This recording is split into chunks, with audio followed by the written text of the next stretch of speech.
Hello, and welcome to this week's episode of my podcast, I Am Not Worthless. Today, we're going to discuss a topic that will make certain channels on TV get really uptight and upset, and will really bother and rankle some politicians. And that is the topic of universal health care. I am a firm believer and a firm desirer of that. But let me explain the steps as to why, in the end, I choose universal health care versus the current model in America. We will start with my personal day-to-day interaction with healthcare and health insurance. First off, I have to buy my insurance through the marketplace because I am currently unemployed. The marketplace advertises as a cheap way to get health insurance. It's not cheap. It's not cheap. I'm paying way more than a person should be paying who doesn't have a job. Because they don't base it off of your salary. They base it off your household salary. So if you're living with 3 other people, for example, those 3 people have jobs and they're all making at least $40,000, $50,000, you better be ready to be paying an ass ton of money for your health insurance. Now, once you actually have health insurance, which is not always easy to get, even with the marketplace, the price of your medication isn't all that much cheaper, depending on the medication. I take gabapentin. Without insurance, you're looking about $60, $78. With insurance, I'm paying $21. Now that's just medications. Because of the health condition I have, theoretically, I should be getting a colonoscopy every single year. Now, in America, you are having to pay, without insurance, $5,000 or more for a colonoscopy, but with insurance, you're still looking at $3,000. Now the question is, why so high? Well, you're paying the doctor who authorized the procedure. You are paying the anesthesiologist for being there and giving you your knockout juice. You're paying the facility that houses the procedure, the doctor who performs the procedure, if it's a different doctor, and then there might be some fees related to company policy or whatnot. It depends on the company and depends on the procedure or location. Now, all this leads to your health insurance does not make health care free. It's not free. Okay, you are never going to have, in a year, if you have health issues, a $0 bill at the end of the year. You are going to have a bill. All health insurance gets you in America is the right to pay a smaller amount up until a certain value, and then more is covered. You're still going to have a bill even if you hit your so-called deductible. There is still going to be a bill. Now, the actual cost to healthcare, to health insurance in America, the average employer-sponsored health insurance for an individual is about $9,000 a year, and $27,000 for family coverage. Now, your employer might pay part of that money, but the money that goes towards that coverage is money that you are not getting paid. You don't get paid the money that costs. So if it's $9,000, you would have gotten $9,000 more if we had a different system.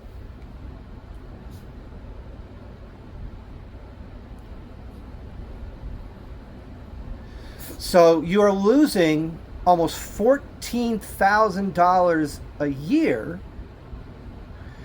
in co-pays, co-insurance, deductibles, your payroll deduction, out-of-pocket expenses, ambulance fees if you have to pay for an ambulance, or you have to pay for an ambulance certificate that allows you to use the ambulance.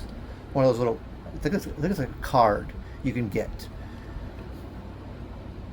But all in all, you're paying almost $15,000 to $16,000 minimum for health care. Now, universal health care, how is it funded? You replace premiums, deductibles, copay, out-of-pocket expenses with a single tax on your income. That's it. One number. Now, the reason why you are ultimately paying less is that, first of all, the government tells the drug companies, tells the procedure facilities, the procedure cost with everyone. Everyone that wants to charge for medical care, you have to agree with the government, and the government has to agree with you. You have to get to a middle ground. Otherwise, you can't have that procedure or medicine in that country. What it eliminates is companies like United Healthcare, Molina, Friday, you name it, Cigna, Cisco, whoever, from the equation. So there's no worry about profits. You don't have to worry about advertising for an insurance company. There's no, bronze level, silver, gold level, or level 1, level 2, level 3, or baby to senior level. There's no billing departments that are multi-layer. There's only one billing department. Also, there's no insurance claims. Basically, it's, I went to Dr. So-and-so, I had this procedure done, or I had this test done, and most of the time, these people in universal health care are getting medical care, medical attention for an issue before it turns into an ER visit. So instead of having to worry about a $5,000 or $6,000 hospital bill, they're only worrying about a $50 to $60 doctor visit and medicine cost. So both, not just one or the other, both.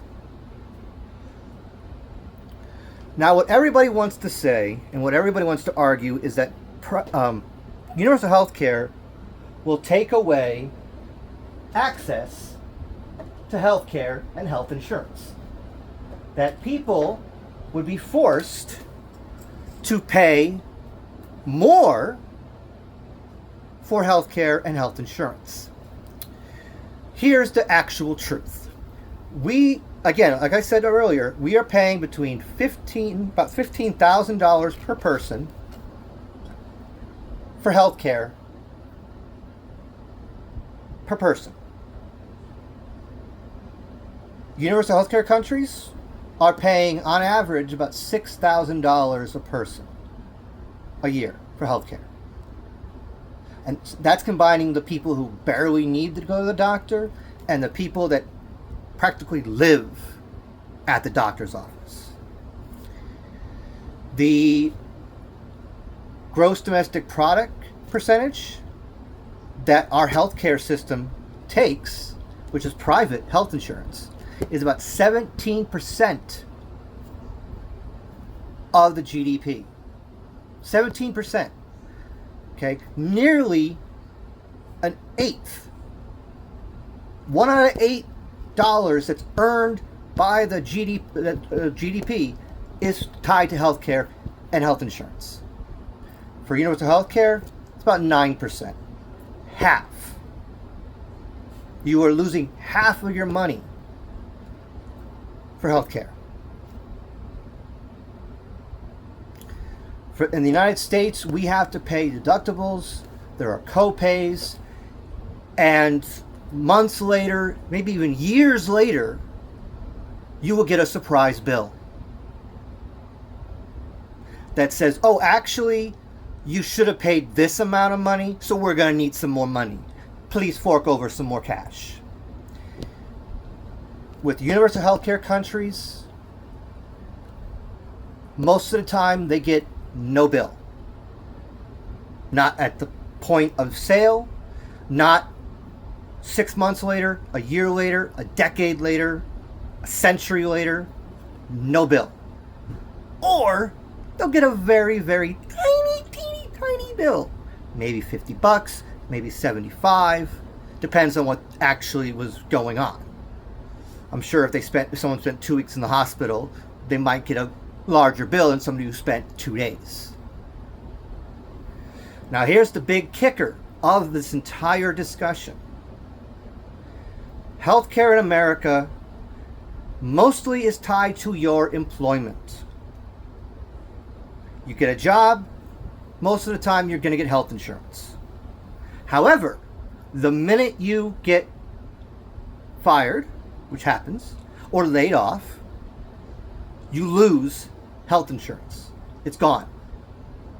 You have to go to the marketplace and pray you can find something that works, and then pray that you can find a doctor that fits in that plan, and get medications that fits in your plan's accepted list.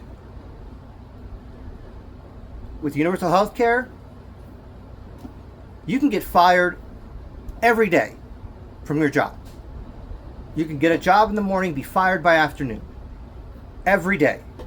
And you would still have health care the next day. The next day. The next day. You could change jobs every 6 months.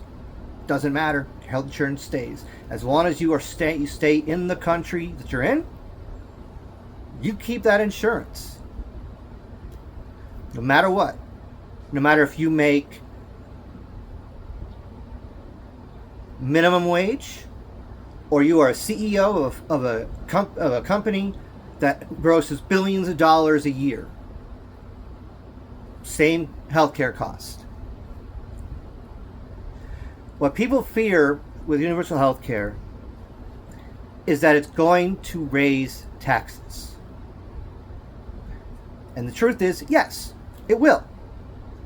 But the tax that you're going to pay will replace premiums, deductibles, out-of-pocket expenses. So at the end of the day, you are going to be paying less for your medical insurance. If we go back to colonoscopy, in America, we're paying about $1,000 or more for a colonoscopy. In universal healthcare countries, the highest I ever saw was $600. Period. Not thousands of dollars, $600. And that's rare. Most people who get a colonoscopy in these countries are paying $50 for the medicine alone and nothing else. The procedure, the prep, the anesthesiologist, the facility, everything covered. Not paid for by the person who's getting treated.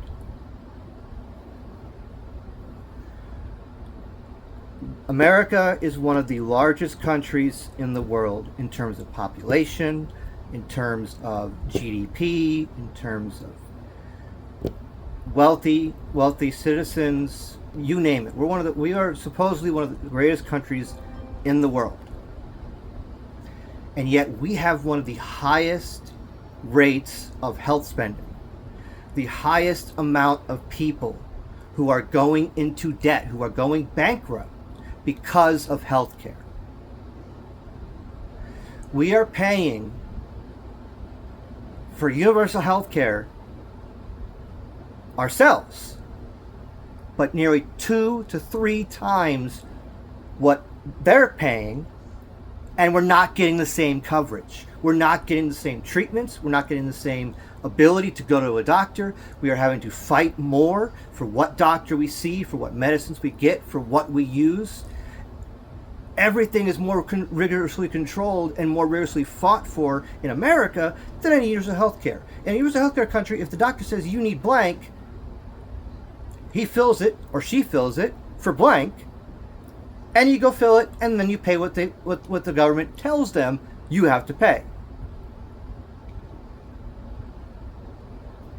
In America, the pharmaceutical companies own Congress. They own the White House. That's not refutable. That's not disputable. That is proven information.